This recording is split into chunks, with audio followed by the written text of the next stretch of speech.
father or paternal grandfather. So without the permission of the father or the paternal grandfather, if they are alive, the contract is not valid. A question: does this happen even if she is not dependent on her family and runs her own affairs? Some of the jurists advise precaution in this matter and say even if she is independent and she is the one that manages her affairs, it is compulsory on her to take permission for that. Check this specific issue with the jurist you follow. But a woman who is a divorcee or widow that has had physical intimacy with her husband is allowed to be married without seeking the permission of her father. But from the side of the man, it is good to seek the consent of his father out of kindness towards parents. The second point: before marriage, there should be an agreement of rights and responsibilities in the marital life.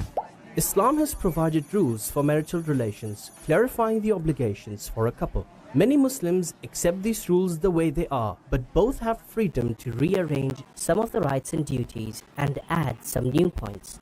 Let's review together some of the most important points. Number 1. The husband is obliged to give the meher to the wife as per her request. The husband is obliged to provide his wife with food, clothing, and housing in conformity with her social status and dignity. There should be a natural physical intimacy between them at least once every 4 months. For more details on this issue, refer to the books of Islamic law. Now, some of the wife's duties: that she allows the husband to have physical intimacy, and she does not leave the house without his permission. As we mentioned, the couple have the right to agree on conditions that suit them in their marriage contract. So it is possible, for example, for a woman to add a point and to take the right of divorce for herself, or to be paid for the housework. Similarly, a man can stipulate that she will be responsible for raising the children or fulfilling the household chores like cooking, etc. What's important that these conditions should not oppose the law, and they should be discussed before conducting the marriage. If they don't discuss any changes, then the default Islamic law will be enacted. Now, a question: what is meher? It's one of the fixed rights of a woman. It is something valuable like money or property that the husband gives to the wife for the marriage. It is recommended to follow the tradition of the Prophet in meher, which is 500 dirhams of silver. Without specifying the meher, the permanent marriage is still valid, but the meher right stays for the wife. For more information, refer to your Islamic laws book. How to conduct a marriage? It's very simple and does not need a witness or a third person. What is compulsory in a marriage contract is the proposal. That is, the woman offers the marriage and then the man accepts. This proposal and acceptance should be recited in Arabic if possible.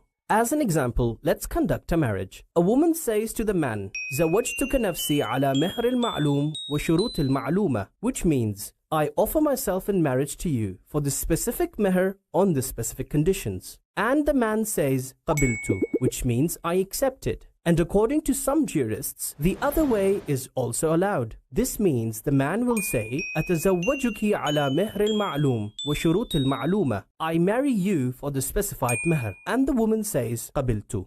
They are also allowed to appoint a scholar or someone to recite and conduct it on their behalf. Good. What we have mentioned was permanent marriage. But there is another kind of marriage known as temporary marriage. What is it? Temporary marriage is limited to a fixed time, and it ends automatically after the expiration of the time agreed upon in the marriage. The temporary marriage has similar conditions as the permanent one, like that the woman should seek the permission from her father or paternal grandfather, etc. But they are different in some issues. Let's review them together. In the temporary marriage, number 1, it is compulsory to specify the duration. If the time is not specified, the contract is void. Some jurists say, if the duration is not specified, the marriage remains valid, but it will become permanent. Number 2, it is compulsory to specify the meher, and if it is not specified, the marriage is invalid. Number 3, the man doesn't have to cover the wife's living costs, but the wife can stipulate this right in the marriage contract. Number 4, there is no inheritance between the couple if one of them dies.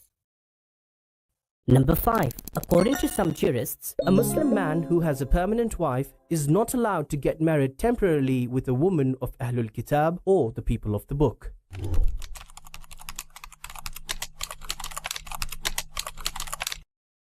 From the first breath to the last gasp, the human journey is wrought in emotion. We laugh, we cry, we feel and yearn. There's hope and there's fear.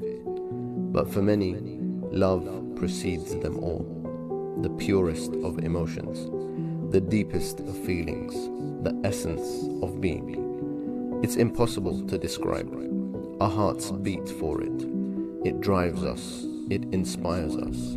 It burns in the depths of our souls. And like every precious thing, love too has its price.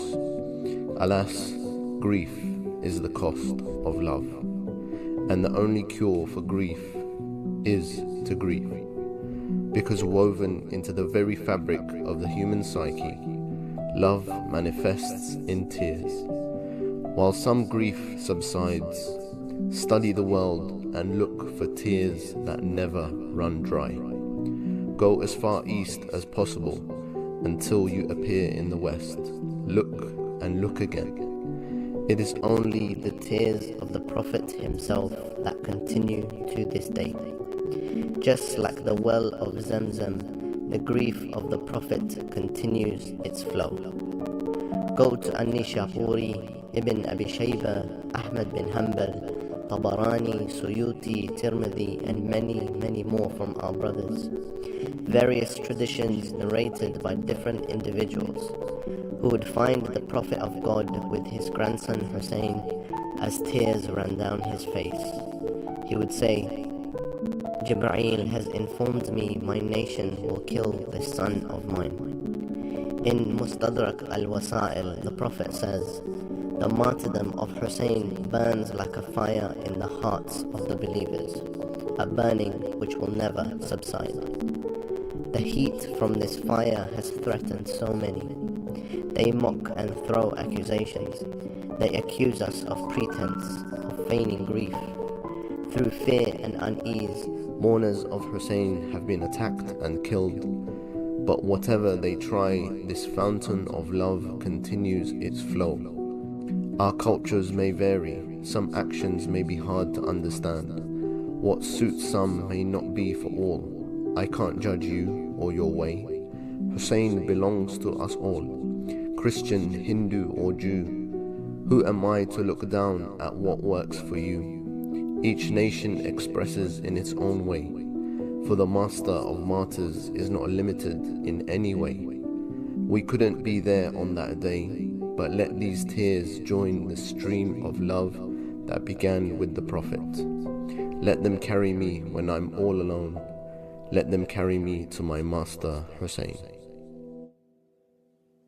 Following the martyrdom of Imam Hassan al-Askari, the Shia scholars were unanimous that the Imam had left behind a son who became the 12th and final Imam. Despite the persecution that the 11th Imam had to endure, the sheer quantity of traditions speaking on this matter left very little room for the Shia community to doubt the existence of a successor. Scholarly works have concluded that there are up to 6,000 traditions on the topic of the Mahdi, resulting in these traditions being classified as mutawatir. The traditions that speak about the existence of the Mahdi can be categorized into two groups: generic traditions and specific traditions. Amongst the generic traditions, you can see certain reoccurring themes, 4 of which are extremely important in understanding the emphasis given by the Prophet to this matter. Number 1, how the Quran and the Itra, the family of the Prophet, will never be separated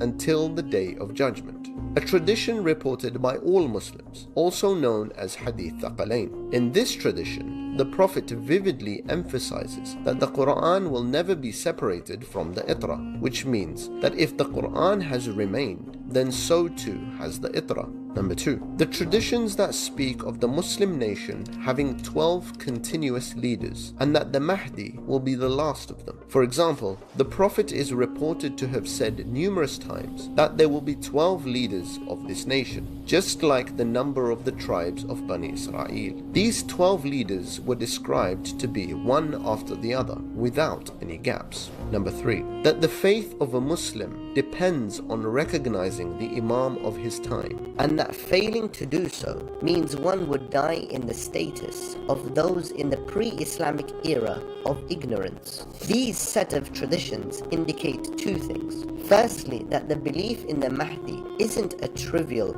or speculative matter, but rather one in which the faith of a Muslim depends. And secondly, that there is always an Imam of the time. Otherwise, the tradition would be asking for something impossible. Number 4. How the earth will never be absent of a divinely appointed leader. Plenty of traditions can be found highlighting the fact that even if there were only 2 people left on earth, one of them would have been the Imam, as it is one of God's unchanging principles that the earth should not be devoid of guidance. Amongst these specific traditions are included historical reports which speak of certain people witnessing the 12th Imam at a young age. Reports of the 11th Imam very clearly designating his son as his successor, as well as traditions from the Prophet where he mentions by name every single one of the 12 Imams to come after him. This set of traditions provides incontrovertible evidence to the birth of the Imam, because contrary to the generic traditions that speak on this matter, more on a conceptual level, these specific traditions speak in a detailed fashion of a particular individual. From looking at both the generic and specific traditions, we can definitively conclude in the birth and the necessary existence of the Mahdi. In addition, the Imam that is required to exist cannot be anyone. Rather, it has to be someone who is divinely appointed and possesses the characteristics required from an Imam. It is for this reason that Shia scholars have insisted that there exists no one who satisfies all the criteria in the traditions except for the 12th Imam, the son of Imam Hassan al-Askari.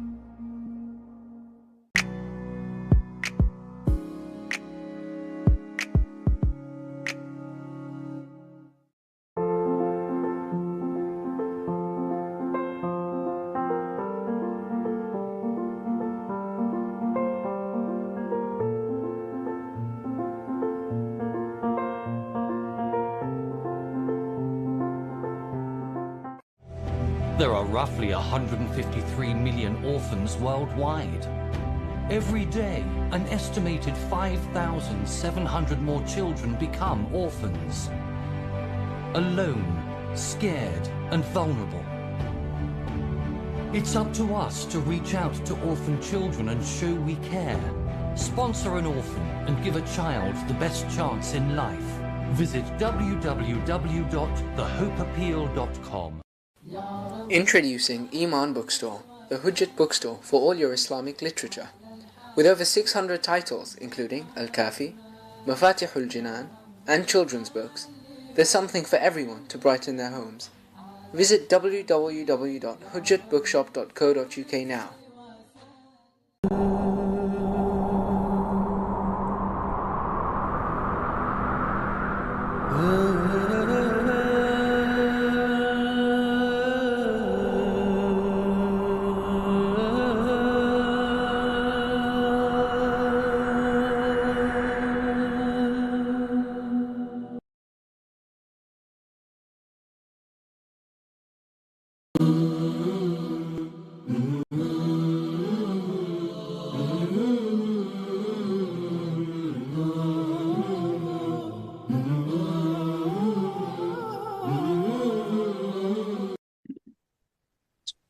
أعوذ بالله من الشيطان الرجيم بسم الله الرحمن الرحيم السلام عليكم ورحمة الله وبركاته. Welcome to Ahlulbayt TV excuse me, and the Q&A session coming to you live this Sunday evening. We're on air inshallah until 9 p.m, so plenty of time for you to get your questions in. Thank you for those who have already submitted their questions, and we will endeavor inshallah to get through all of your questions, time permitting. As always, you can contact us directly by calling in on the number which will be appearing on your screens. Alternatively, you can text us or send a WhatsApp message. Again, that number will be appearing on your screens. And if you're watching us via YouTube, then please feel free to post your questions there on any topics related to Islam or religion in general. And we will, of course, inshallah, in due course, put all of those questions to our esteemed Islamic scholar, His Eminence, Sayyid Mohammad Al-Mousawi, who we are honored to have with us once again. Sayyidina, Assalamu alaikum. وعليكم السلام ورحمة الله وبركاته. بسم الله الرحمن الرحيم. الحمد لله رب العالمين حمدا كثيرا كما هو أهله. All praise due to Allah.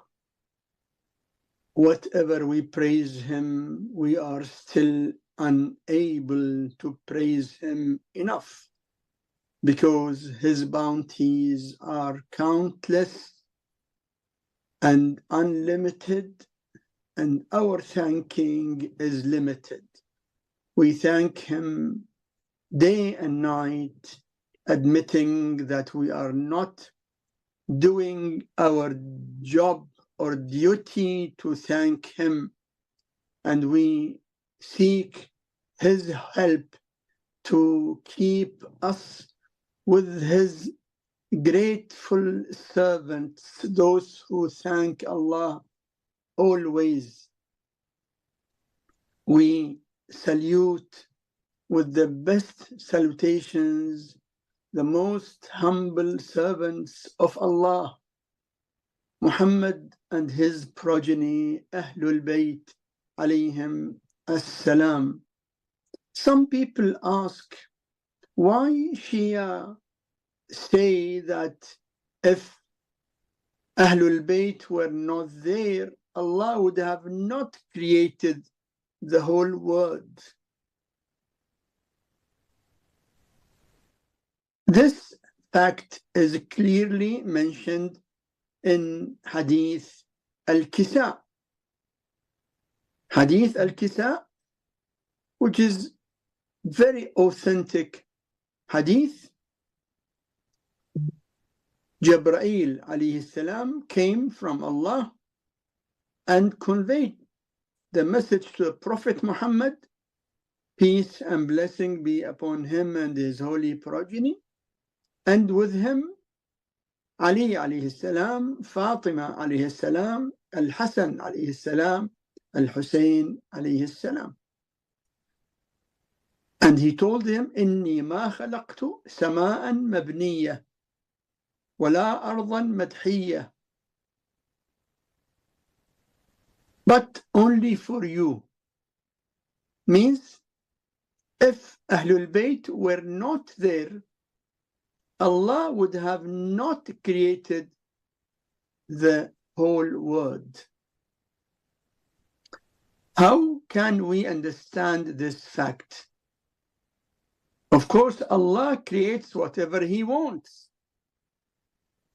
إنما أمره إذا أراد شيئا أن يقول له كن فيكون. Whatever Allah wants, He just says be. That's it. It is there. Allah does not create incomplete creatures. The whole world is created with complete system. The sun and the moon and the skies and the earth and oceans and the rivers and the animals and the plants and stars and planets, everything in this world, وَكُلَّ شَيْءٍ عِنْدَهُ بِمِقْدَارٍ. Everything is in miqdar, means proper portion. So nothing is incomplete. Allah does not create incomplete word. And the word needs divine leadership to guide the human beings and everyone. The Prophet Muhammad and his holy progeny are the divine leadership, without which the whole world would have been left incomplete. So Allah will never create incomplete word.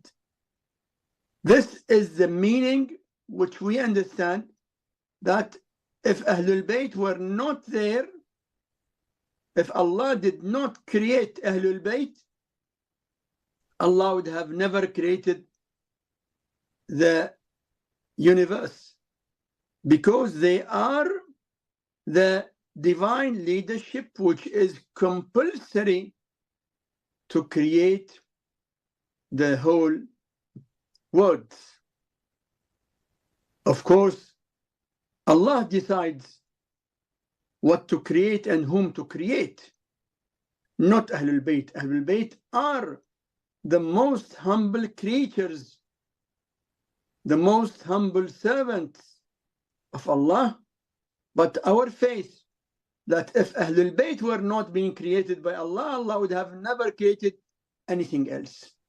They are the compulsory divine leadership, without which the world will be without spirit, like a body without soul.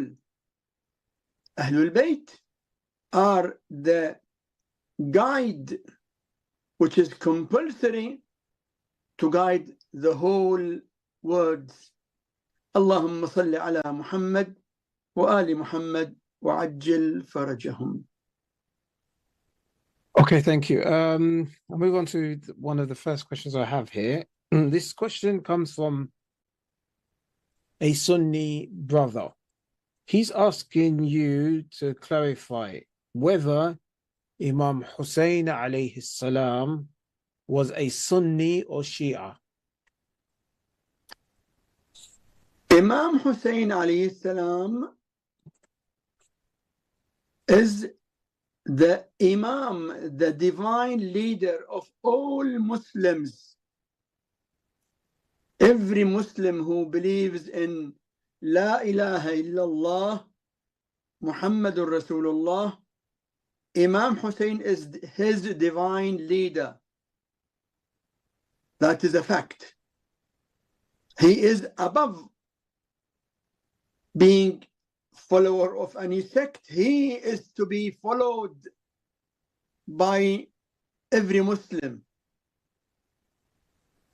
Imam Hussein alayhi salam was the real successor of the Prophet after Imam Ali and Imam Hussein. Then Imam Ali and Imam Hassan, then Imam Hussein. So the divine leadership of Muslims after the Prophet is through the 12 Imams about whom the Prophet has clearly said that I will be succeeded by 12 Imams, all of them from Quraysh, from Bani Hashim.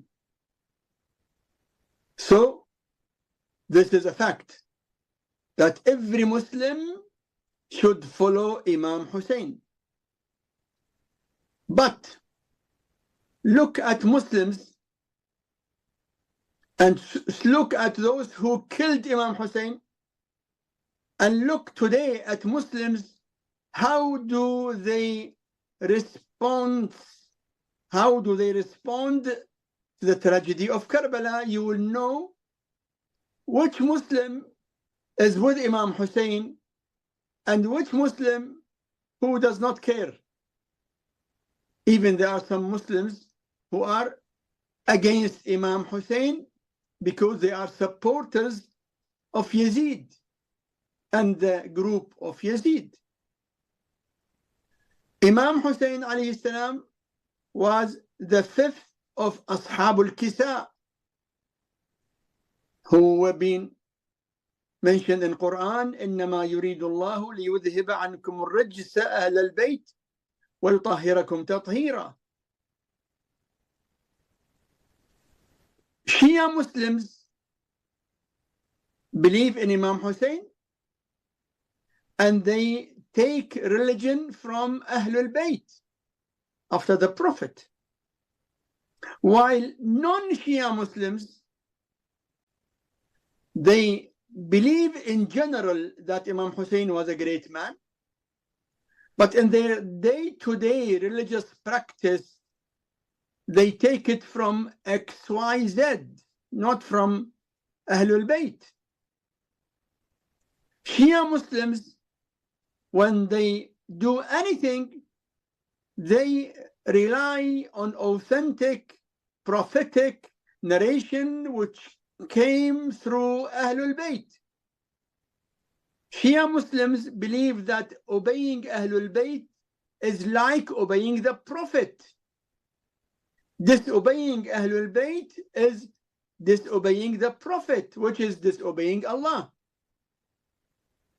While Sunni Muslims, their salah, their wudu, their hajj, their different religious practice, not taken from Ahlul Bayt, as Shia Muslims have taken each and every matter in faith and Sharia from Ahlul Bayt. You can judge who are with Imam Hussein. Those who take religion and every matter in religion from Imam Hussein, or those who take religion and religious matters from XYZ. Keep also in mind that those who killed Imam Hussein were Muslims by name, and their government of Bani Umayyah was supported by many so-called sheikhs. And that government of Bani Umayyah remained cursing Imam Ali from every pulpit for about 80 years. About 80 years.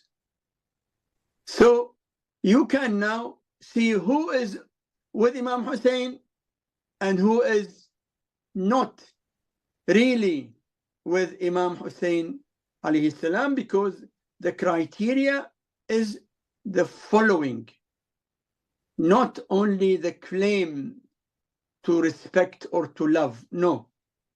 Allah says, فَاتَّبِعُونِي. Allah says, O Prophet, tell people, قُلْ إِن كُنْتُمْ تُحِبُّونَ اللَّهَ فَاتَّبِعُونِي. If you really love Allah, then follow me. That is the point. You will know Imam Hussein is with whom? With those who follow him and take every matter of religion from him and from other Imams from Ahlul Bayt, or with those who took other persons as leaders. Today, many Muslims respect Muawiyah. They respect Muawiyah. Imagine. And they call him Amir Muawiyah radiyallahu anhu. Imagine. Can you consider such people as with Imam Hussein? So this should be enough to respond to your question, my brother. Imam Hussein is with those Muslims who follow him. Obviously, you see that Shia Muslims are the Muslims who mourn and observe the tragedy and the memory of the tragedy of Karbala more than anyone else. So that should be clear that Shia Muslims are the people who are with Imam Hussein alayhi salam. Alayhi salam. Thank you very much indeed. Okay, there's quite a long question here, so just bear with me a second. This is from the sermon in Nahj al-Balagha, where sermon number 78, where Amir al-Mu'mineen alayhi salam is reported to have said, "O people, beware of learning the science of stars, except that with which guidance is sought on land or sea, because it leads to divining and an astrologer is a diviner, while the diviner is like the sorcerer. The sorcerer is like the unbeliever, and the unbeliever would be in hell. What is meant by sought on land and sea?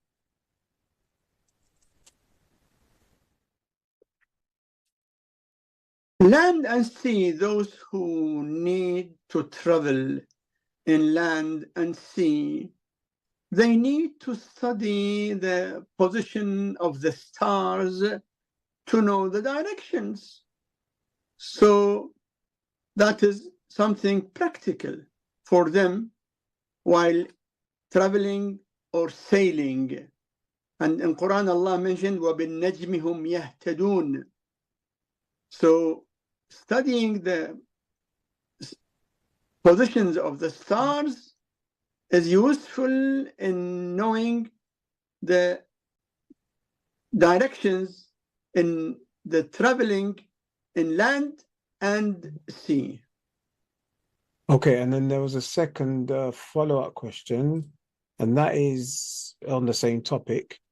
Are modern physicists and astrophysics transgressing past this limit?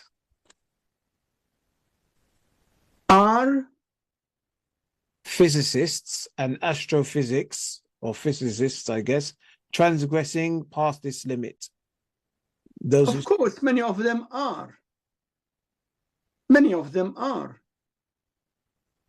That's why we don't need to go into the matter of the astrology, but only for the practical need of knowing the directions when we travel in land and sea.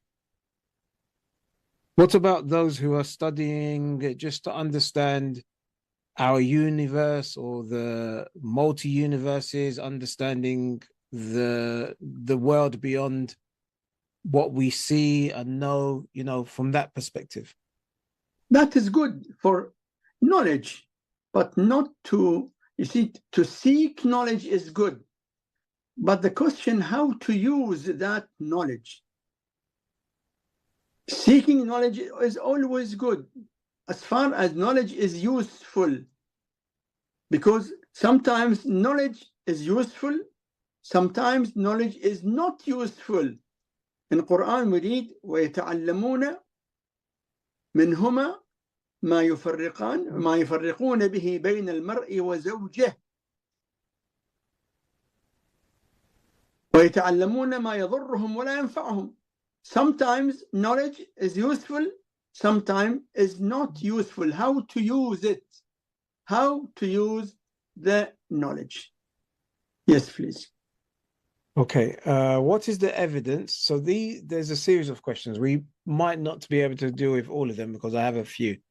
But this is basically to give you the backstory. This is some youth who have been, let's say, engaging with a Sunni sheikh, and through this engagement have maybe, let's say, started to maybe doubt their own religion. When by their own religion, I mean the madhab of Ahlulbayt alayhim as-salam. Exactly. So from this has arisen a number of questions which, inshallah, through your answers can give them certainty about that which they were born on. So the first of those questions is, what is the evidence that proves that Shia Islam is the correct Islam? The evidence that Shia Islam is the Islam original, Islam of the Prophet and his holy progeny. The evidence is in Quran and in the authentic hadiths from the Prophet of Islam, because Allah in Quran clearly ordered every Muslim to obey Allah and the Prophet and the divine leaders. We are obeying Allah and the Prophet and the divine leaders, who are the 12 Imams from Ahlulbayt. The Prophet ordered every Muslim to keep following Quran and the progeny of the Prophet. Kitab Allah wa itrati Ahl Bayti. And we are following Quran and following Ahlulbayt. So that is also a very clear evidence that we are following the prophetic Islam.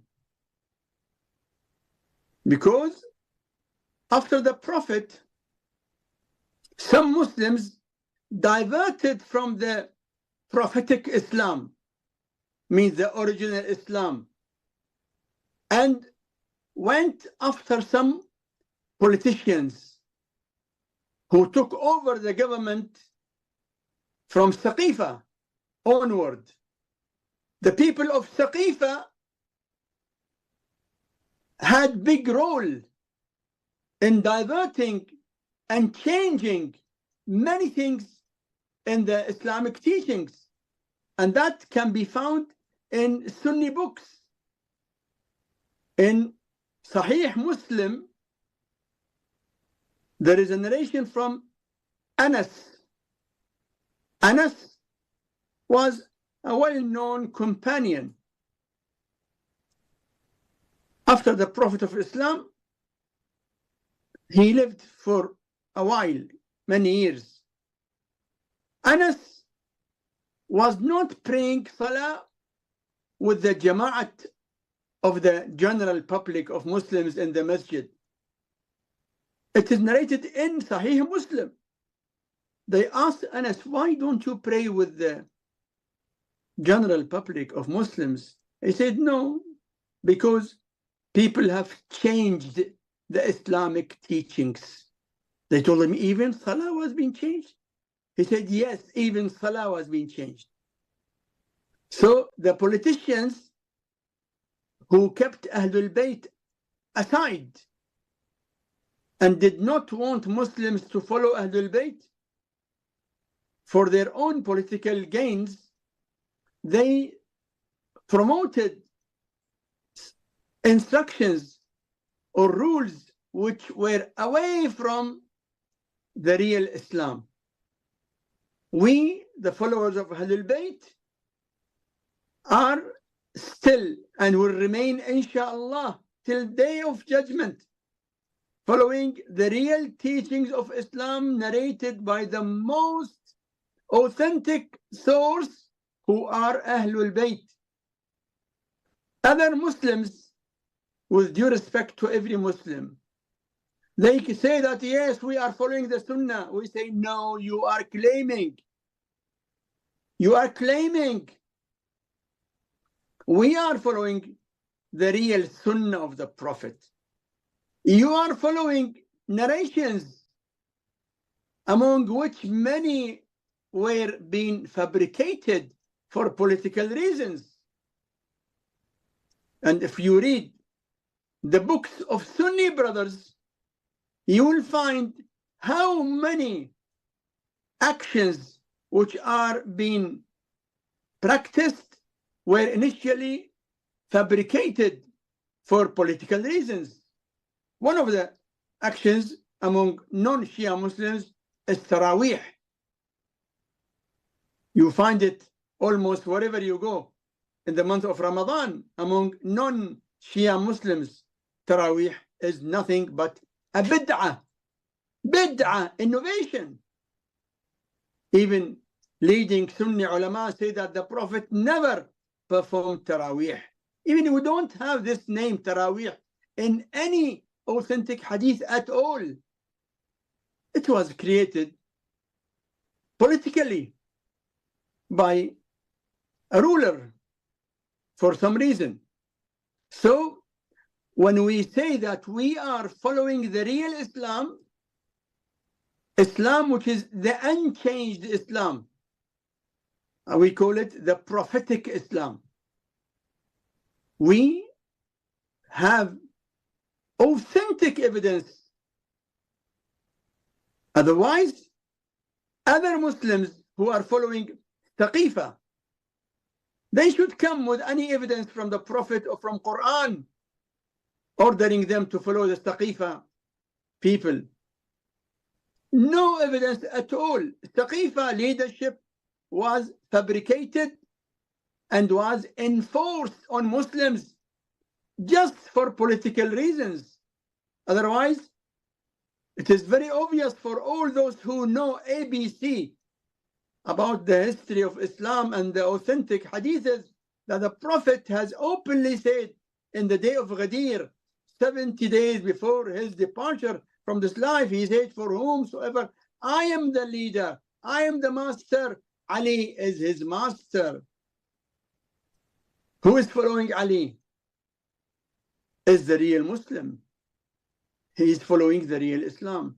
You might come and say that we are also following Ali because we take Ali as caliph. We tell you, you can never be a real follower of Ali when you are following his enemies. I cannot be follower of the Prophet in the same time when I, God forbid, believe in the enemies of the Prophet. No one can say I believe in the Prophet Muhammad and also I believe and respect and follow Abu Jahl. No, Abu Jahl was an enemy of the Prophet. You claim to follow Ali and say radiyallahu anhu karramallahu wajhahu. That is not real following. You are respecting and following the enemies of Ali, mainly Muawiyah. And you are respecting and following those who fought against Ali and wanted to kill him. So your claim can never be true. So we say briefly, we are following the orders of Allah in Quran, the orders of the Prophet in the authentic Hadith, and following Ahlulbayt. By this, we are following the real Islam, not the political Islam of some governments. Thank you. I'm just going to go to some other questions. Is physical training promoted in Islam, and is there any evidence in support of this? We have got hadith, or many hadith, that inna li badanika alayka haqqa. Your body has got right on you. Allah granted us our body.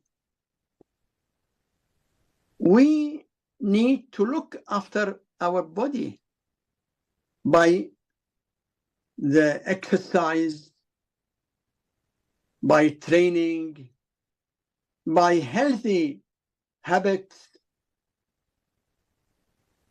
So, of course, we have got hadith, al-Muslim المؤمن القوي خير وأحب إلى الله من المؤمن الضعيف.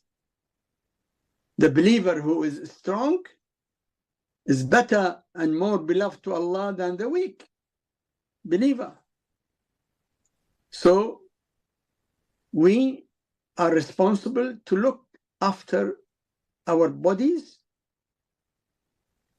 and not to do anything which can harm our health. The teaching in Islam in eating, in drinking, in fasting, all promote good health. And there are many details to prove this fact. Yes, please. Okay, thank you. Okay, so going back to our brother, the young brother who's asking questions based on the conversations he's having with a Sunni sheikh. His second question is, Sunnis still follow Ali alayhi salam as the fourth caliph. So they aren't going against what Rasulullah sallallahu alayhi wa alihi wasallam said at the Ghadir Khub. Anyone who follows Ali must never be friendly with the enemies of Ali. Anyone who is friendly with enemies of Ali, he is not real follower of Ali. Simply, without hypocrisy. I gave the example of someone who claims to respect and follow the Prophet. In the same time, he also respects and follow Abu Jahl. Can you take him as a real follower of the Prophet? No. You can never be follower of the Prophet before disassociating completely with the enemies of Ali. So those who follow others, enemies of Ali, can never be followers of Ali. Claim is claim. It has no value without authentic evidence. So when you write that those people who take Ali as the fourth caliph are following Ali, no, they are not following Ali. They are not following Ali at all, because they have got people in their faith who opposed Ali ibn Abi Talib, and they still follow them. And when you follow any of the opponents of Ali, you are never his follower. So don't claim something which is untrue. Yes, please. Okay.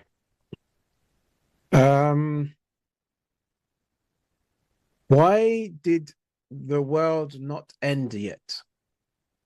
Why did world not end yet? Allah knows when the world will be ending. Allah, the creator of the world, he knows when this world will end. Of course, world will end, because Allah says in Quran, كل من عليها فان ويبقى وجه ربك ذو الجلال والإكرام.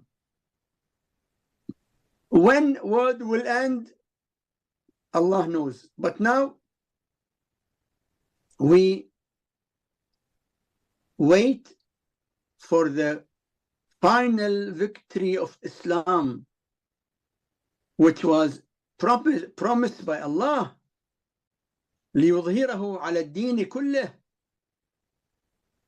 Allah sent Islam to overcome every faith and every religion. And this will come when Imam al-Mahdi alayhi salam will establish the word, the pan government of peace and justice everywhere.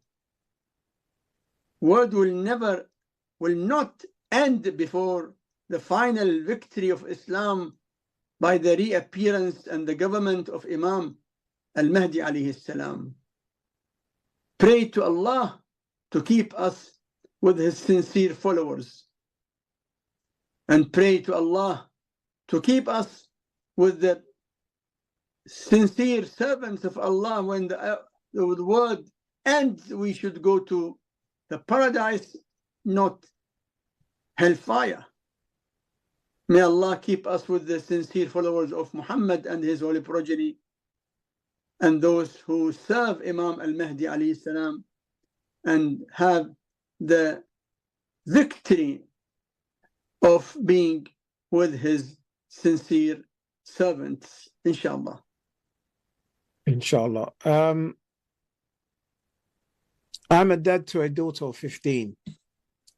She is rude to me, ignores me. I work hard to do many things for her. She wears hijab, follows Shia Islam. How will her bad manners affect her success in life? My wife is silent. Sorry, that's the so end. Your daughter is not behaving well with you, right?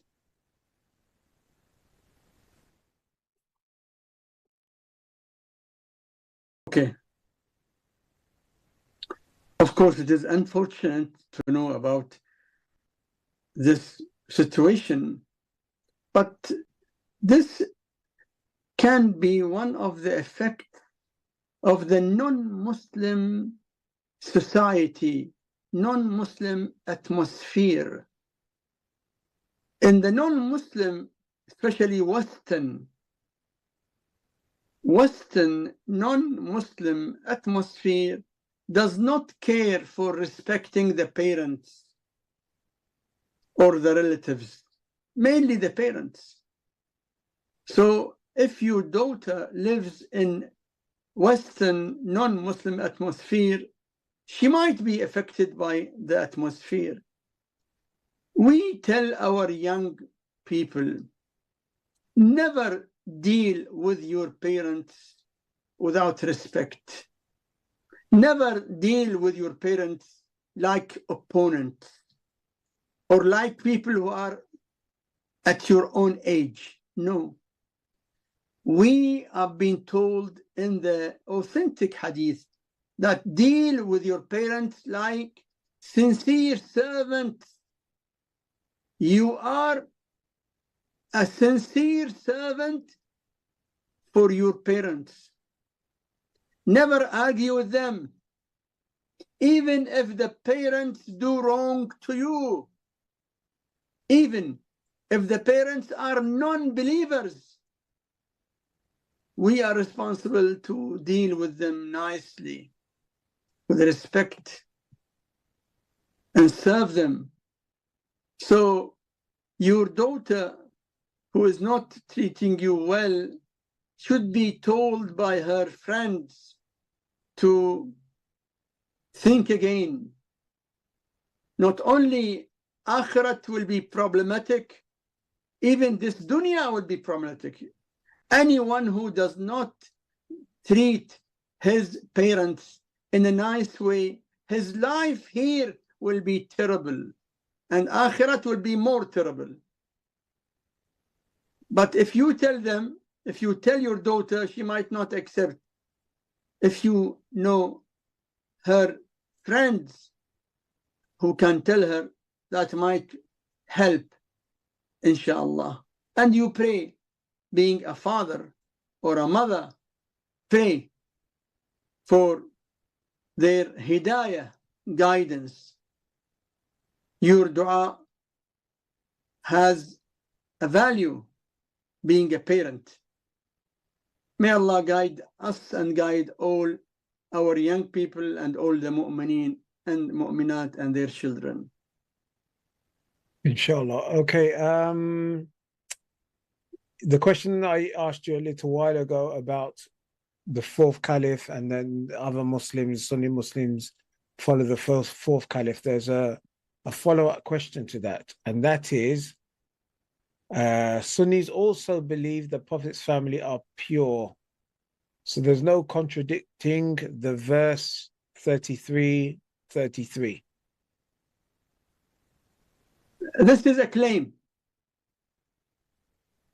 Otherwise, look at the facts of history. What happened to Fatima to Zahra? Who attacked the house of Fatima and pressed her between the door and the wall and caused miscarriage of her son? Someone from Africa, from Russia, from where? From Medina. Group of Muslims by name attacked the house of Fatima. Where's the respect? The claim that you respect Ahlulbayt? Give me practical example.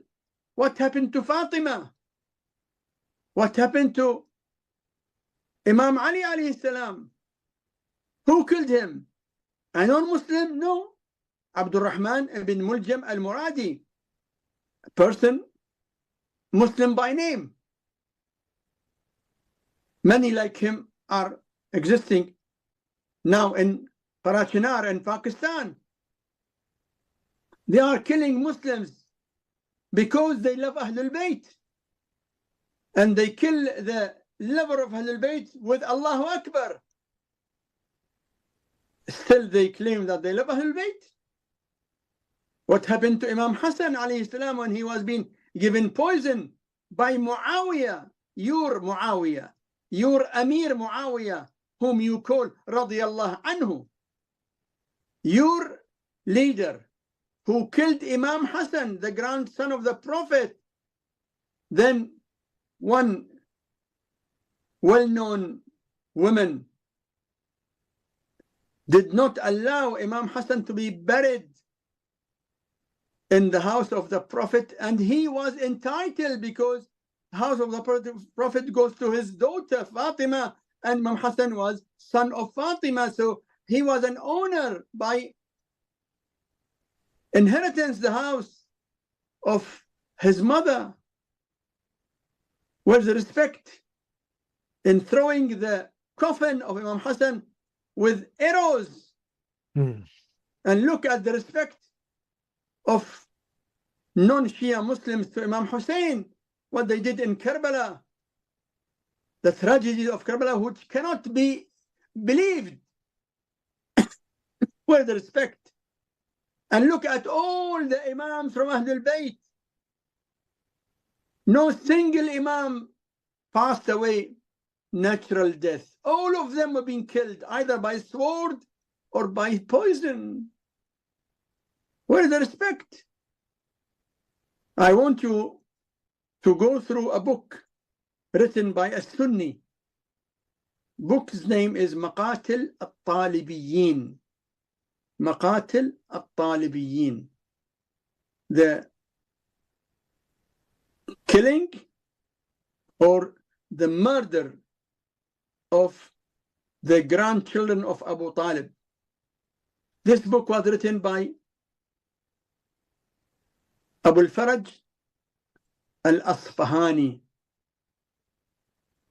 The author is from the family of Bani Umayyah.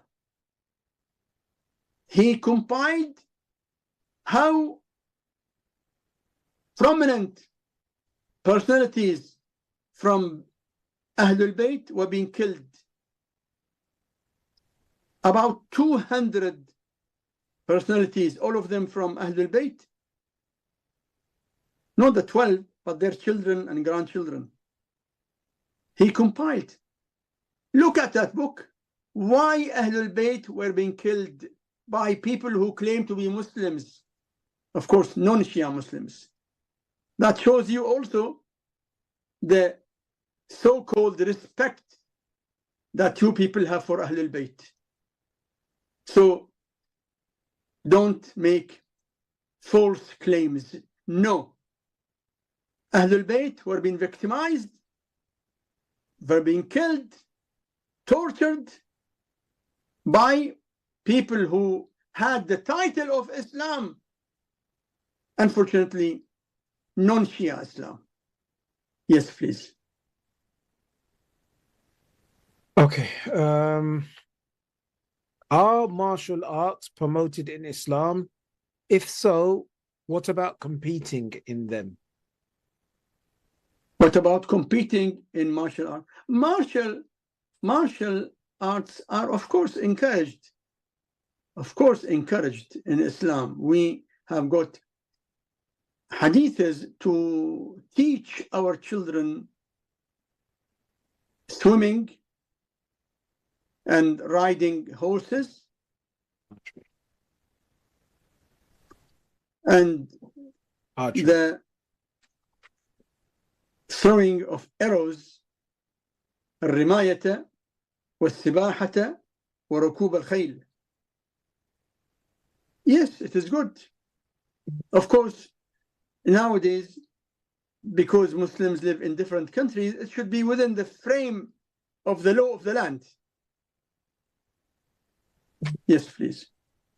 That particular hadith, can we interpret it differently? In other words, if one is exercising or swimming, that is also good, or should it be confined to those three, or not confined to, but are those three activities in of themselves more or given more value in the eyes of Islam than other activities? For example, if I say I don't like to swim, I like to run. You know, I like to go for a 5K run, for example. Would that be considered equal or less compared to in the context of this hadith? Any exercise which is good for health is good in Islam. Any exercise which is beneficial for your health is good. But because the hadith mentioned three things, الرماية والسباحة وركوب الخيل, of course, when the Prophet mentioned these three things, there must be a reason why only these three things were being mentioned by name. That does not mean that other exercises are not important. No. In general, any exercise which is helpful and good for health is good.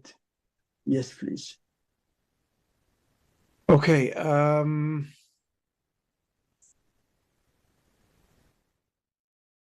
Sorry, 1 second. If Ghadir Khum was explicitly about Ali being the next caliph, then how would it be that all of the Sahaba didn't contest against Abu Bakr's caliphate? They would have the correct interpretation as they lived at the time.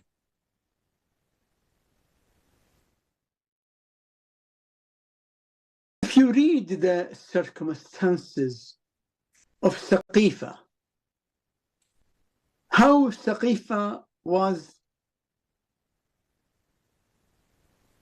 planned, pre-planned, and then immediately on the moment when the news came that the Prophet passed away,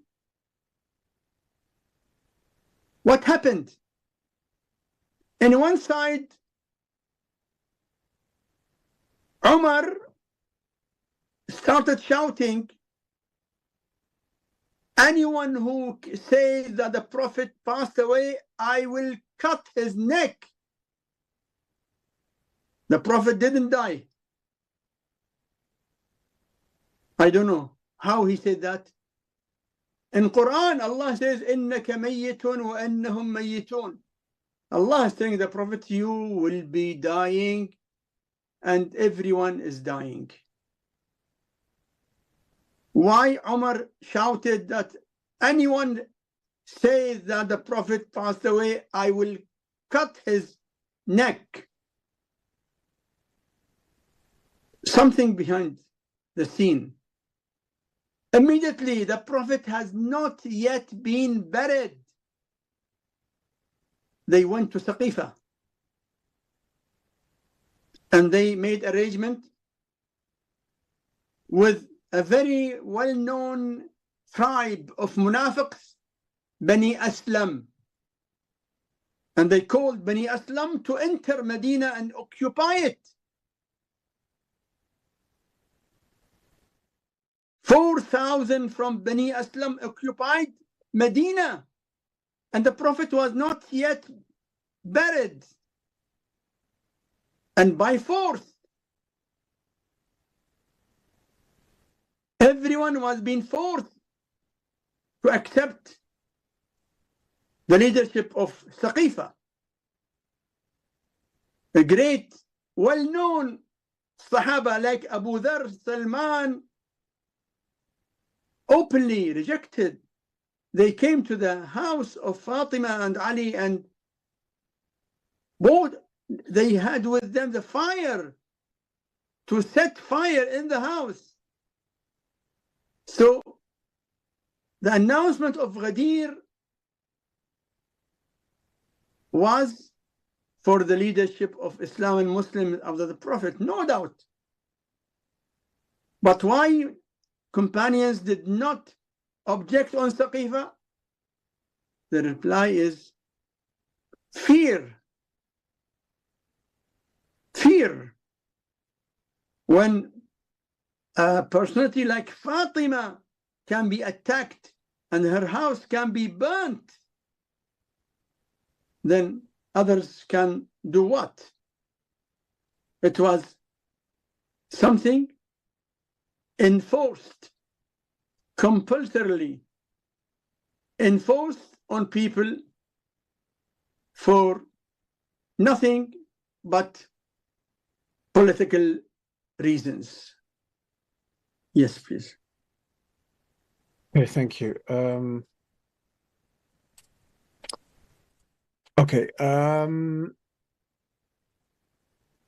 but you need to prove why tafsir is correct rather than others. After the death of the Prophet sallallahu alaihi wasallam, many of the Sahaba left Islam, were confused to who would succeed. If Ghadirkum was explicit, so it's going on about the same topic, wouldn't there be no confusion as to who comes next? No, we don't have in the history any of the Sahaba, pious Sahaba, who left Islam at all. But in your books,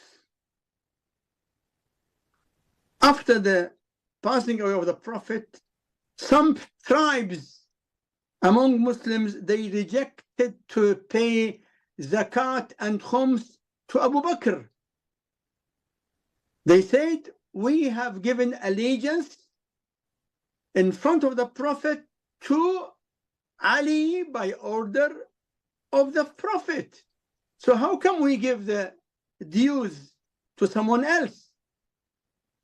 And Abu Bakr fought against them. So they did not leave Islam. They did not recognize the leadership of Saqifa as legitimate.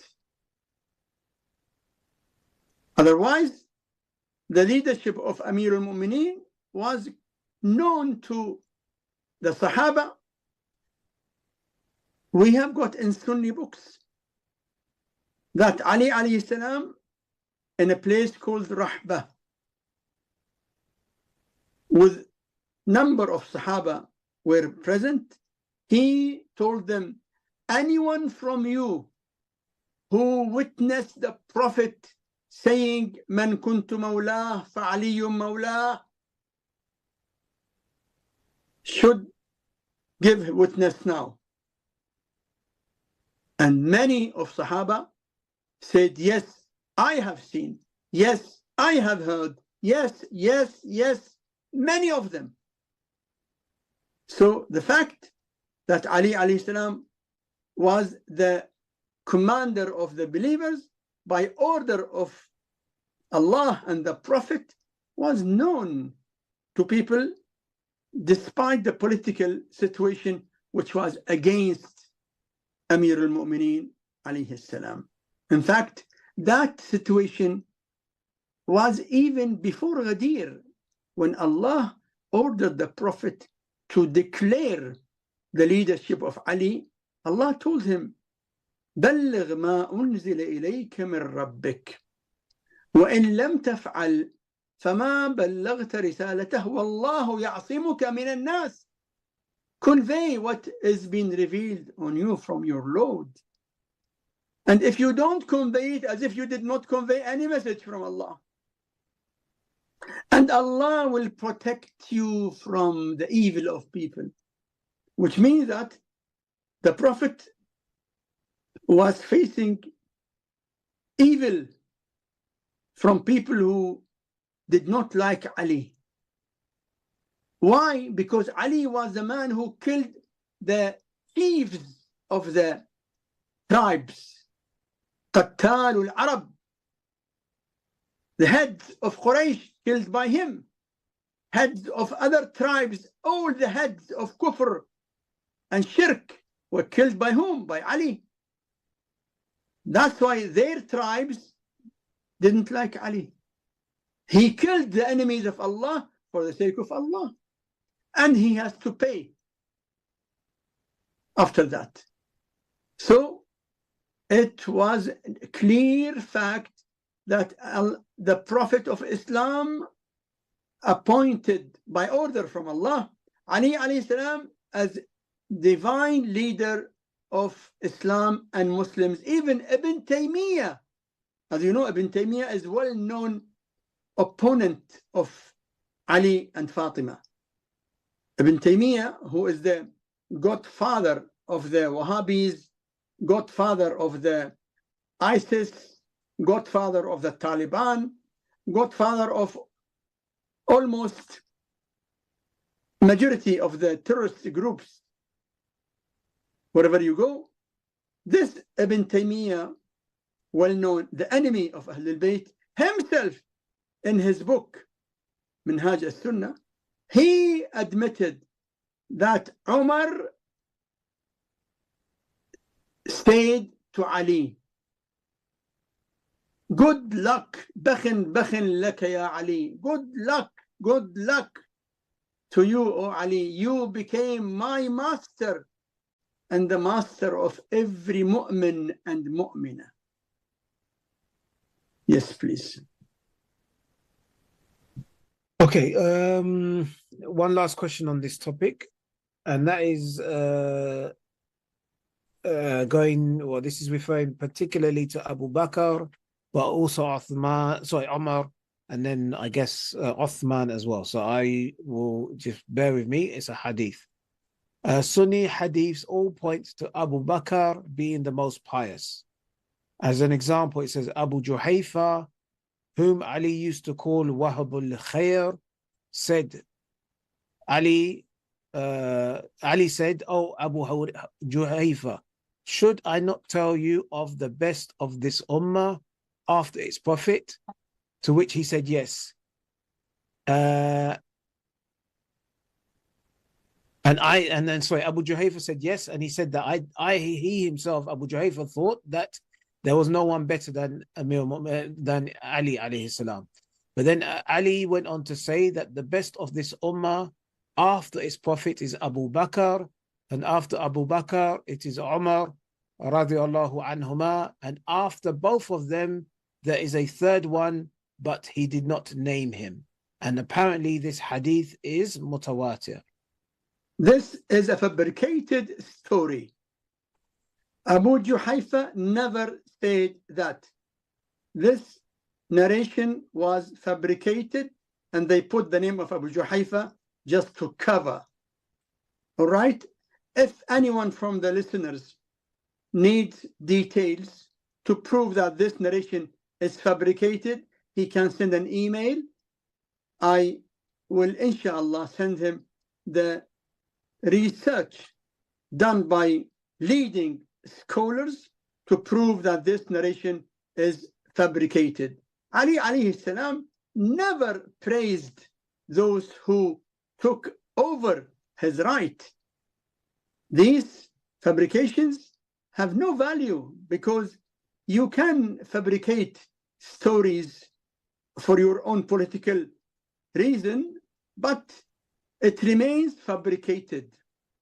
Though it might be narrated in books, but it is in fact fabricated, and those who make real scientific research discover that these narrations are being man-made for political reasons.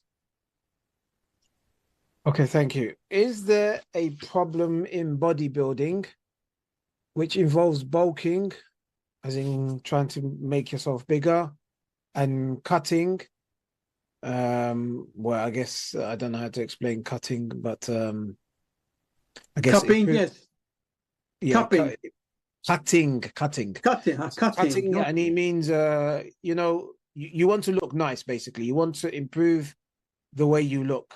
You want your muscles to be well defined. Let's put it that way. And it also involves eating less. This question is asking. So, is it okay to bodybuild with those goals in mind? I mean, in principle, it is good in Islam to maintain good health. It is good. Anything which needs you to be healthy and your body looks like good, nice, good. But it is not an aim in our life to look nice in our body and ignore our mind, our heart, because we find many people who focus on their bodies and ignore their minds and their hearts. So we tell them, keep a balance.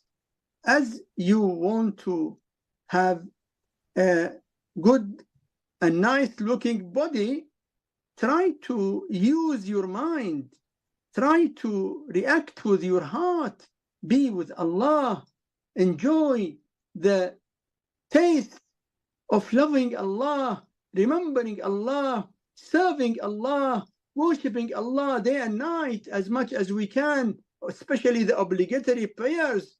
So we should avoid focusing on things which will never remain. Anyone who has got the best body, will he long? This can be with him for 100 years or 200 years? No, for a few years. That's it. But why not to focus on something which will last?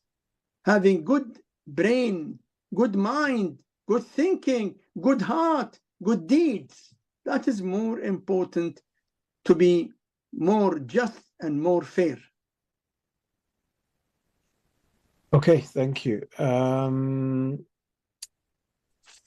am a new convert. Am I okay to read books on different maraja and their stories? Like Sistani, Najafi, can I read about them all but still follow for Islamic laws? Yes, reading the stories of the pious people and the ulama is useful. Why? Because they are human beings like us. They are not infallibles like the Imams. We have got 12 Imams. So they are human beings like us who are not infallibles.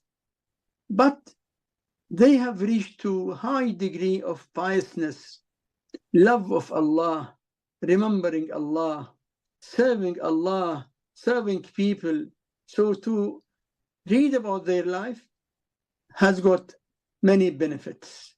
Yes, please. Okay, I have seen multiple translations of La ilaha illallah, with some saying nothing worthy of worship and others saying no God. What is the correct translation? La ilaha illallah in Arabic, if you take it as linguistic, no God but Allah. Of course, nothing worth worshipping but Allah. It can be the same meaning, means nothing worth real worshipping but Allah. Anything or anyone being worshipped, that is not real worshipping.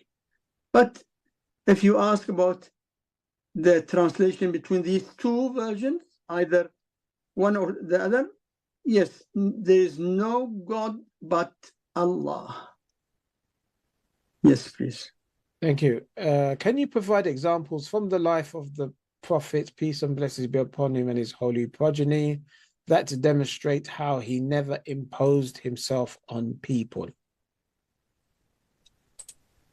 The whole life of the Prophet of Islam in Mecca, in Medina, in the traveling, during the wars, during the peace, his own family members, his own wives, his neighbors, everybody who met the Prophet, all his life has thousands of examples about his great ethics, Amir al-Mu'mineen Ali alayhi salam was being asked by a Muslim who told him, can you tell me the details of the akhlaq of the Prophet? That was the question put to Amir al-Mu'mineen. Amir al-Mu'mineen replied the man. He told him, can you count the bounties of Allah in this life? How many bounties Allah created in this life? Can you count them? He said, no, I cannot count them. Ali alayhi salam told him, Allah in Quran said, قُلْ مَتَاعُ الدُّنْيَا قَلِيلٌ. All the bounties in this dunya, in this life, is little. When you are unable to count the little, how can you expect me to count the great, which Allah said, وَإِنَّكَ لَعَلَى خُلُقٍ عَظِيمٍ. Allah told the Prophet that your akhlaq is great. When you are unable to count the little, you want me to count the great? So, the noble ethics of the Prophet are countless. We cannot count them. We tell everyone who reads the history of the Prophet to go through his life, and he will find that he was the best example in every situation. That's why Allah told him, وَإِنَّكَ لَعَلَى خُلُقٍ عَظِيمٍ. You have great ethics and great akhlaq. Yes, please. Okay, thank you. Before I go to the next question, just a slight clarification. There was a typing error in the previous question about bodybuilding. What the questioner meant was, when you bodybuild, you have to, well, you don't have to, but you tend to eat a lot more food. So you do more training, which means that you need more fuel, and you need that fuel to build your muscle mass. So would this be something that would be frowned upon in Islam, or no? No, no. It is not recommended in Islam to eat more for the purpose of building muscles. No, it is not worth eating more just for building muscles. Eat reasonably. In Islam, we have been taught to eat when you are hungry and never eat when you are not hungry. Then when you eat, don't fill your stomach. Don't make it full. 1/3 of your stomach for food, 1/3 for water, and 1/3 for breathing. فثلث لطعامك وثلث لشرابك وثلث لنفسك. So it is not good to eat more for the sake of building muscles. Yes, please. How can we collectively, as Shia Muslims, help hasten the reappearance of Imam Mahdi? May Allah hasten his reappearance as soon as possible. By obeying Allah and the Prophet and the infallible Imams. If we really obey Allah and the Prophet and Ahlulbayt, always without excuses. If we obey Allah, we will be a cause of hastening the reappearance of the Imam al-Mahdi alayhi salam. Alayhi salam. Could you just elaborate on that? In other words, you know, we hear, I think there's, is it a hadith that says that one of the best acts is the intidhar. This intidhar, can you maybe clarify what this means Is it a passive intidhar? Is it an active intidhar? What are we supposed to, how are we supposed to wait for the Imam? We don't have passive intidhar. Intidhar is always active.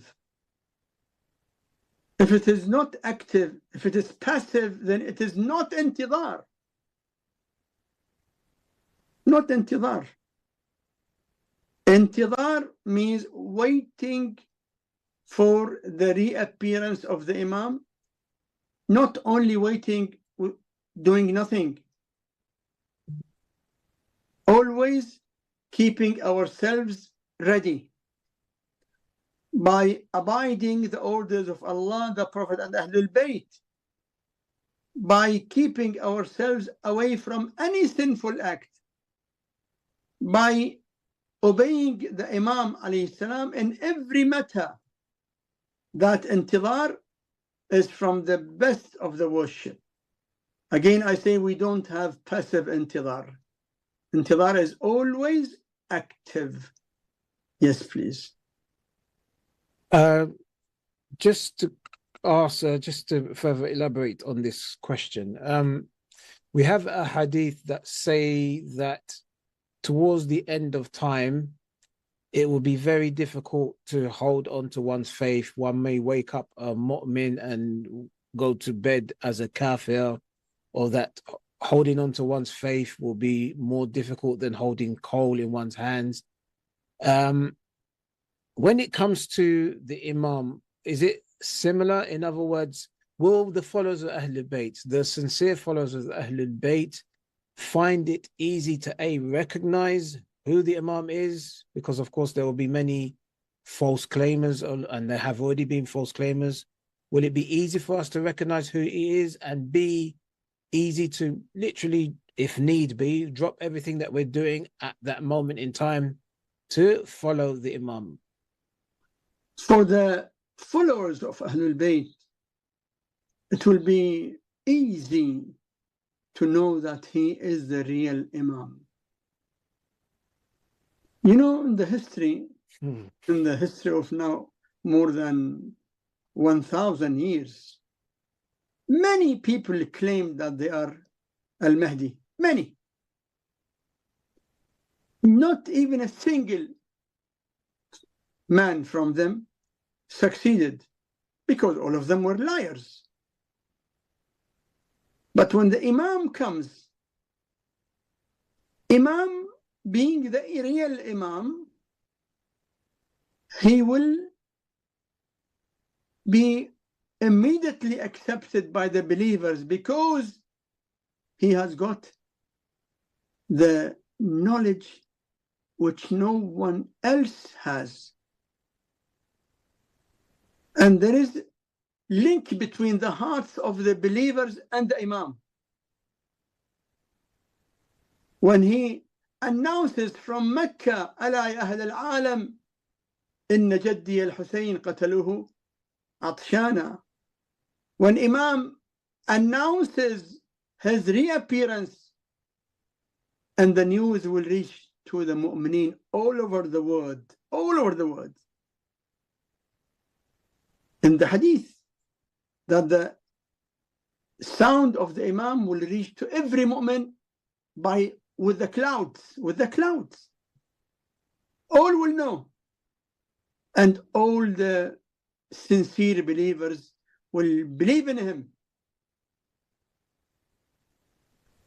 Those who are really waiting for him, of course, they will not only accept, but they will be involved in serving the Imam in every possible way. But when the Imam reappears, you will not find any good mu'min doubting the Imam. No. All the sincere believers will accept and follow and serve, inshallah. How can we deal with mental compulsions rising from OCD? Like thinking we have done something when we haven't. but not being able to control our thoughts? Many people who suffer from OCD, they need to consult their doctors. It is not something which can be cured only by religious advice. Sometimes, yes. Sometimes only by remembering Allah you can cure yourself from OCD. But sometimes you do also need medical advice. In general, doubting or over-doubting is called waswasa, satanic whispering. Shaitan whispers when you are performing wudu that maybe you did something wrong. When you recite salah, some people keep on repeating the verse from shaitan. Waswasa is from shaitan. Once a mu'min was mentioned in front of Imam Ja'far as-Sadiq. And the person who mentioned him praised him, and he said, he's a good mu'min, aqil, but he has waswasa. Imam told him, waswasa? If you ask him, is the waswasa from Allah or from shaitan? He said, yes, he will say it's from shaitan. Imam said, then how you call him aqil, intellect, when he listens to his enemy shaitan? The treatment of OCD starts from yourself. To know that this waswasa, whispering, doubt, all are from shaitan, your worst enemy. And you should never obey your worst enemy or any enemy. Ignore the doubt. Go ahead without caring for the doubt. This is the way to cure yourself from the OCD, from the waswasa, by remembering Allah and repeating the name of Allah and reciting Allahumma salli ala Muhammad wa ali Muhammad and reciting Astaghfirullah.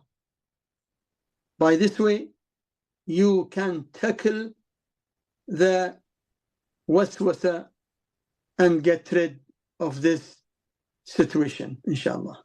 Inshallah. I am confused how transgender is allowed in Shia Islam. What is the reason for this?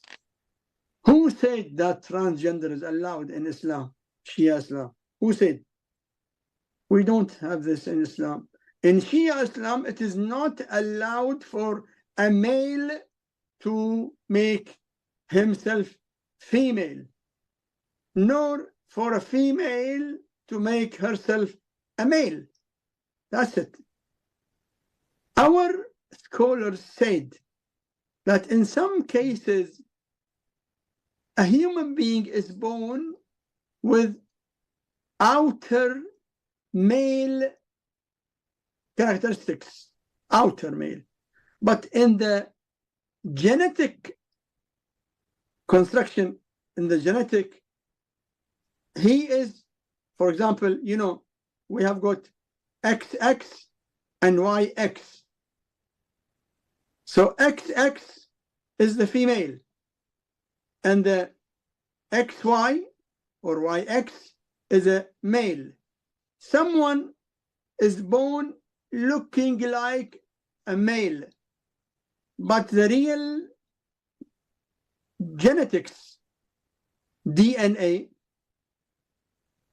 shows that this is a female from the genetics of this human being.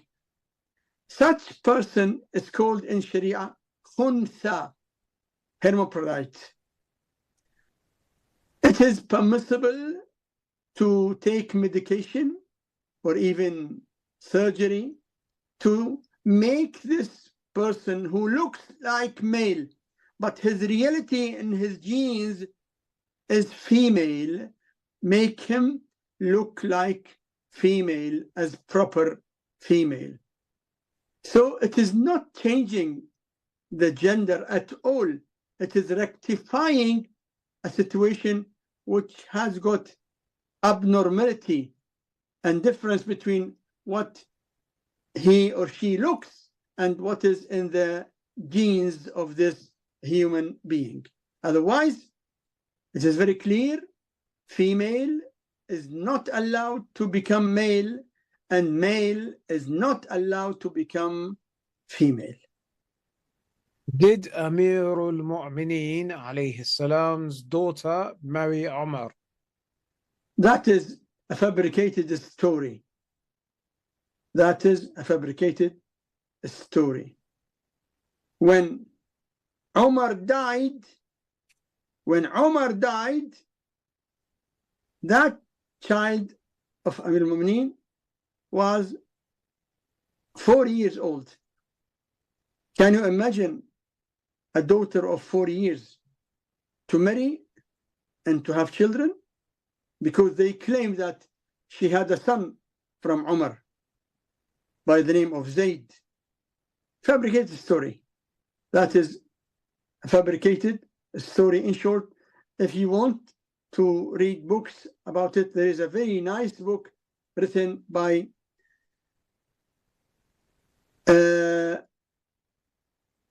Allama Nasir Hussein, a scholar in India. He was son of Hamid Hussein, the author of Abaqat al-Anwar, very well-known book. Allama Nasir Hussein wrote a book about this fabricated story of the claimed marriage between Umar and Kulthum, daughter of Ali and Fatima. So the book proves that this is a fabricated story initiated by Bani Umayyah. Okay, thank you.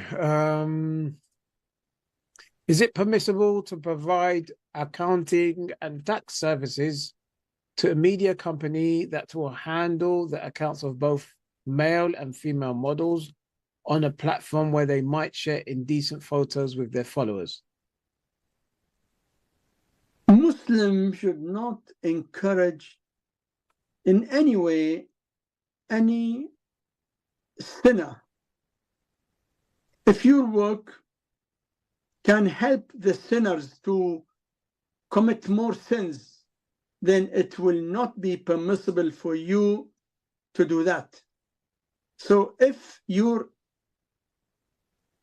accounting or whatever you want to do, if it helps the sinners to make them do more sins, then you should keep yourself away from such work.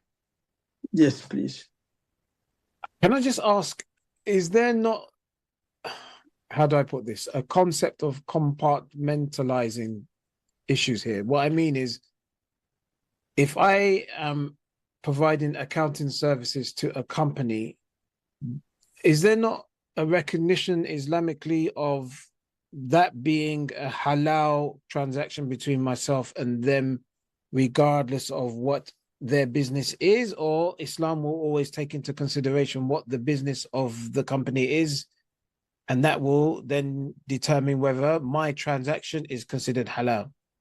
It is not like that. It means we are not allowed to do business or to do service to any company when we know that the company's activities involve unlawful activity.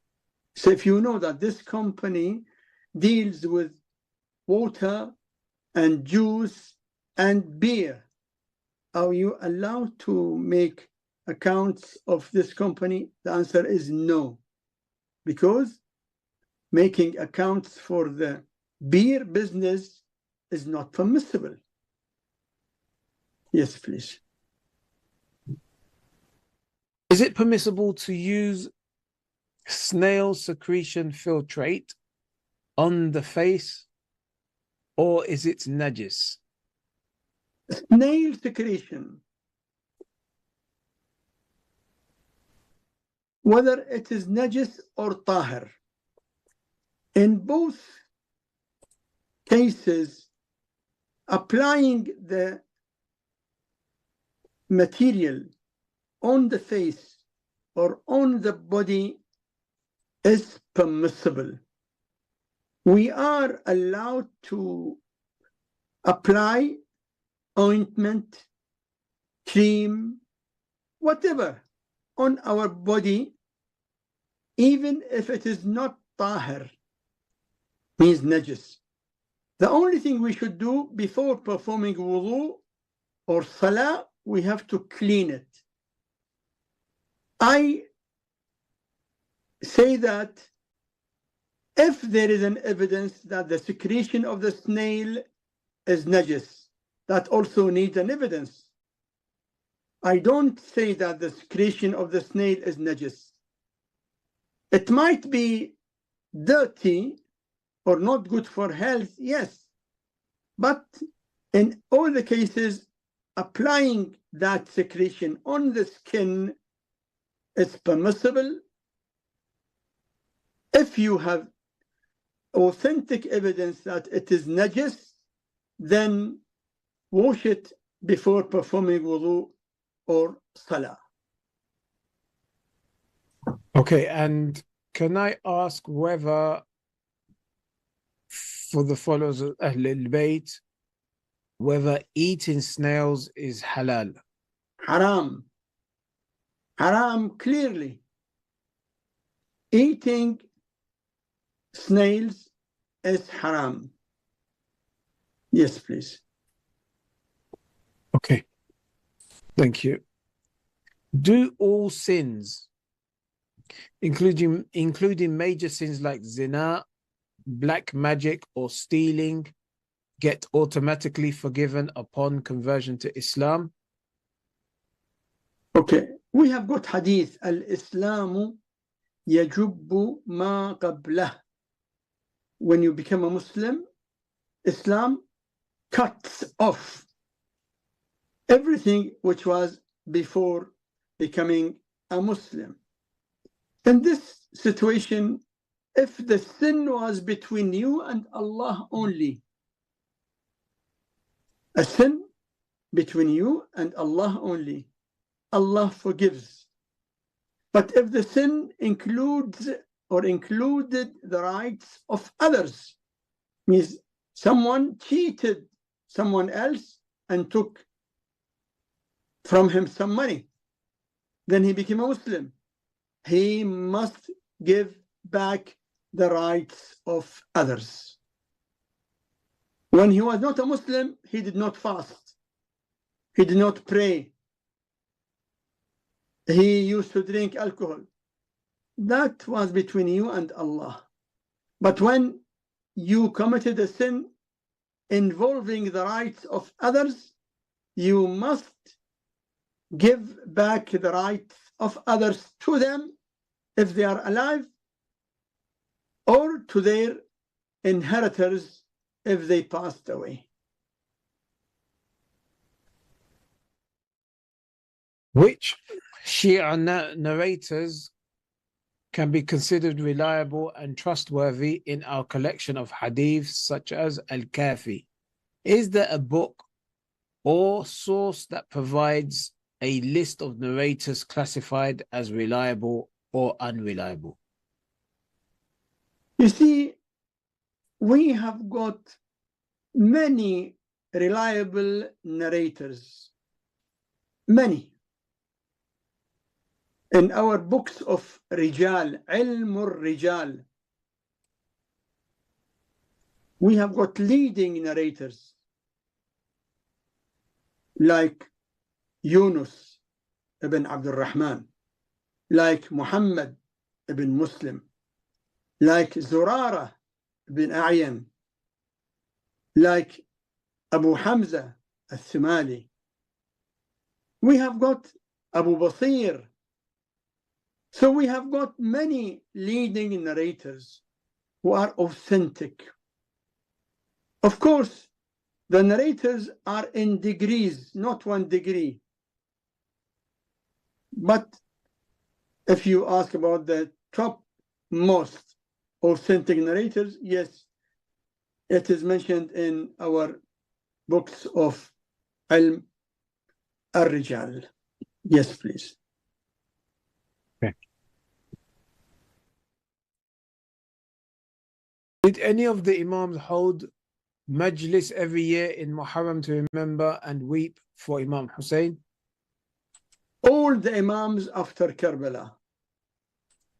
All the Imams after Karbala, all of them after Karbala. In fact, the Prophet himself, he held majlis for Imam Hussein alayhi salam when Imam Hussein was still alive.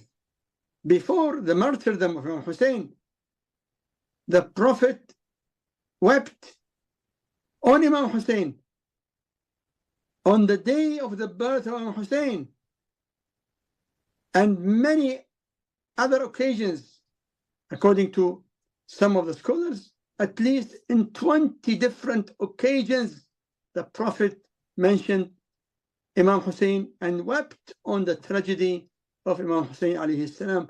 When the Prophet wept and held a majlis for Imam Hussein before the martyrdom of Imam Hussein, what about the responsibility of the lovers of Ahlulbayt after the martyrdom of Imam Hussein alayhi salam?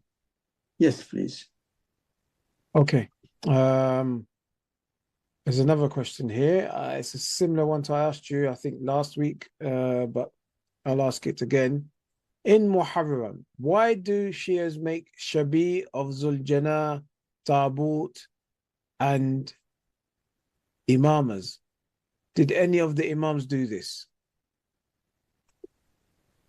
You see, anything which makes people remember the tragedy is good. The Shabi, Tabut, is being made in some countries. In other countries, there are different ways to remember the tragedy. So, in Islam, everyone is free to express their feelings in their own way. I mean, the people who live in India and the people who live in Brazil, they have got their own way to express their feelings of sadness or happiness. Islam gives everyone the freedom to express their feelings in their own way, as far as the way does not include haram act. Say, if someone says that when I'm sad, I drink alcohol to forget my sadness, we say alcohol is haram in Islam. But if they do anything else within their own culture, that is their freedom and right, and they are not doing anything wrong. So Tabut, Dhul Janah, is a way to make people remember the tragedy of Karbala. It is very good to do it. Wherever people have this reaction or this response of remembering the tragedy, it is very good to do it. You ask me, did any of the Imams did it? We don't have any evidence against it, which means when there is no evidence against it, means it is permissible. Okay. In fact, I would like to add, we have got in the narration that al-Banin alayhi salam, after the martyrdom of Imam Hussein alayhi salam and Abu al-Fadl Abbas alayhi salam, And you know, she lost in Kerala all her 4 sons. She used to make 4 graves, like Shabih means similar graves in Baqi', and sit near the 4 like graves and weep on her 4 children, which means it is permissible to make a Shabih, something which reminds you about what happened. Why do Shias still mourn Imam Hussein alayhi salam up to this date? I'm using this hadith as I'm still a Sunni. This hadith says none should mourn the death of a person but for 3 days. My brother, read Quran.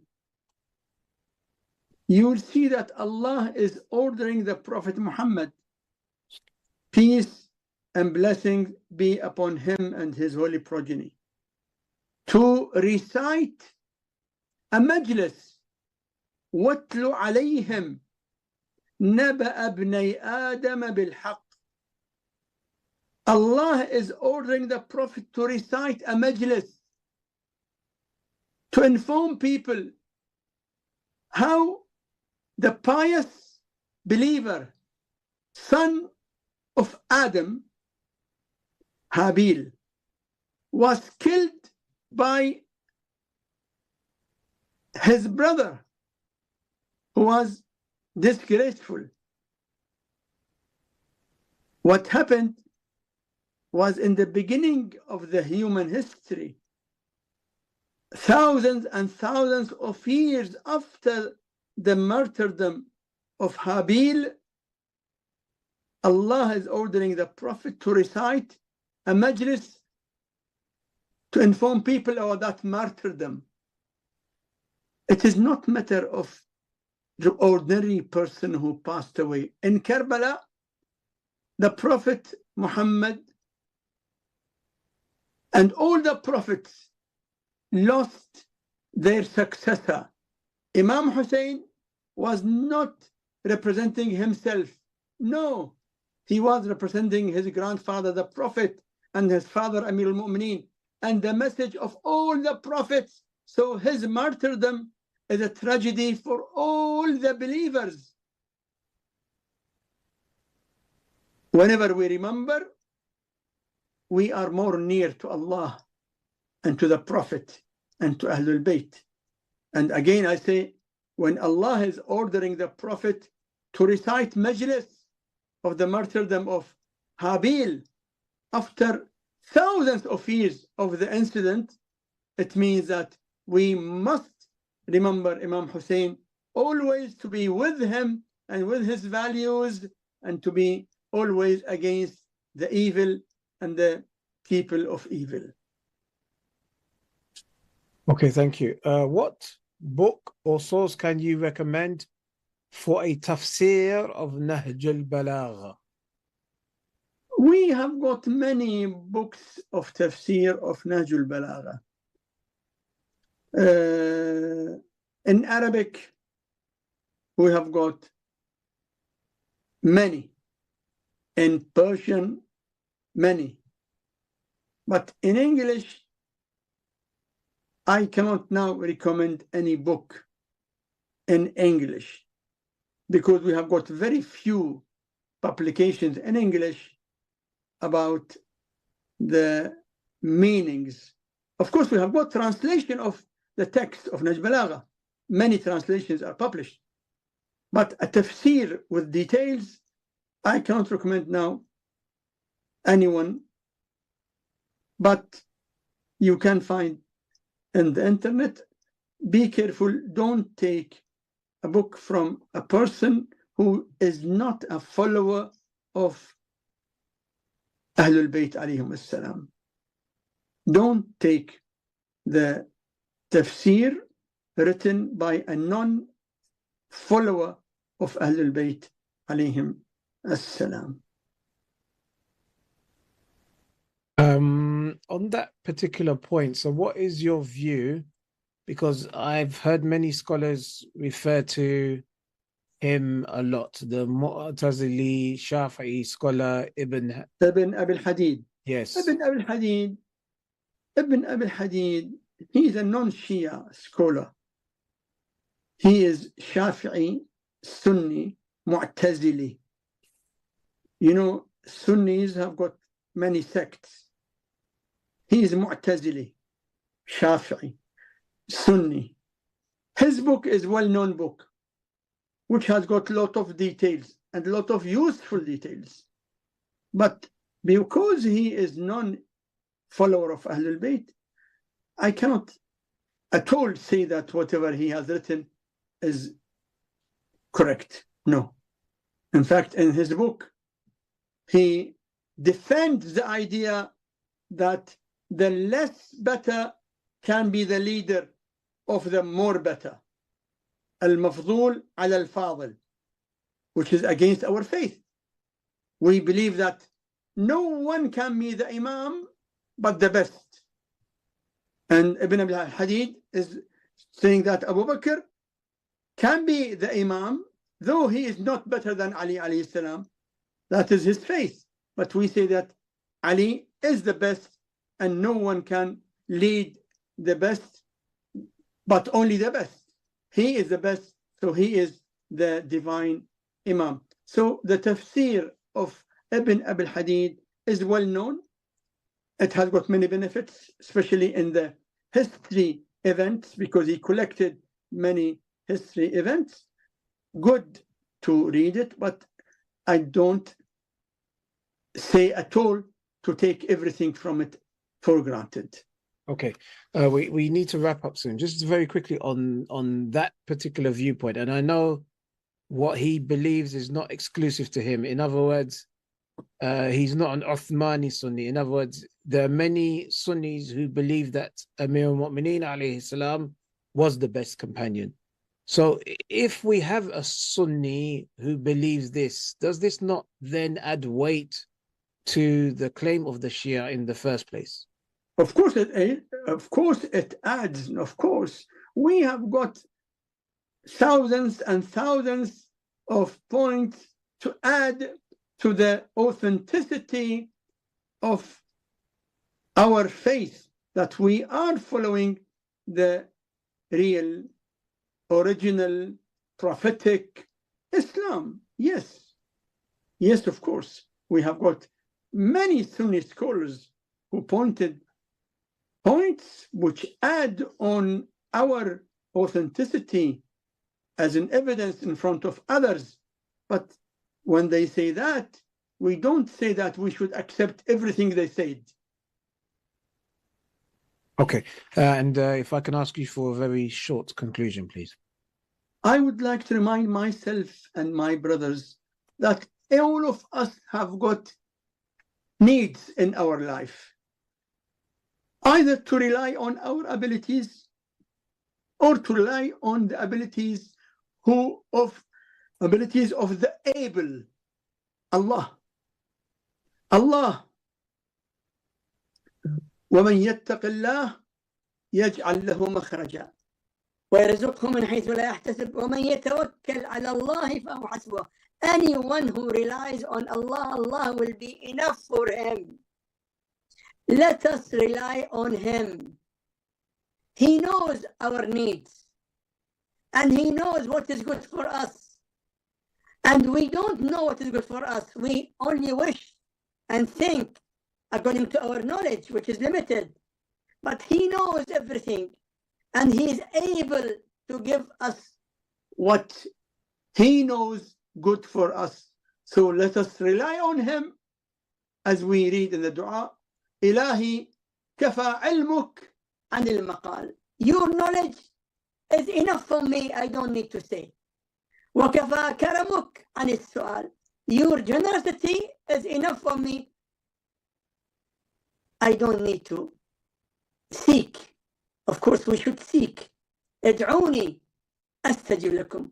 We seek from Allah to look after our matters, our life, our deen, our dunya, our families, our mind, our knowledge, our practice, But always we need to remember وَمَنْ يَتَوَكَّلْ عَلَى اللَّهِ فَهُوَ حَسْبُهُ. Rely on Allah and never rely on your smartness, on your money, on your family, on your knowledge, on your job. No, nothing. Allah. Only on Allah, with the wasila of the most beloved servants of Allah, Okay. Muhammad and Ali Muhammad. Ahsantum. Allahumma salli ala Muhammad wa Ali Muhammadin wa ajil farajahum. Thank you very much indeed, Sayyidina, and to all of our viewers. We'll see you again soon. Until the next time, Assalamu alaikum wa rahmatullahi wa barakatuh.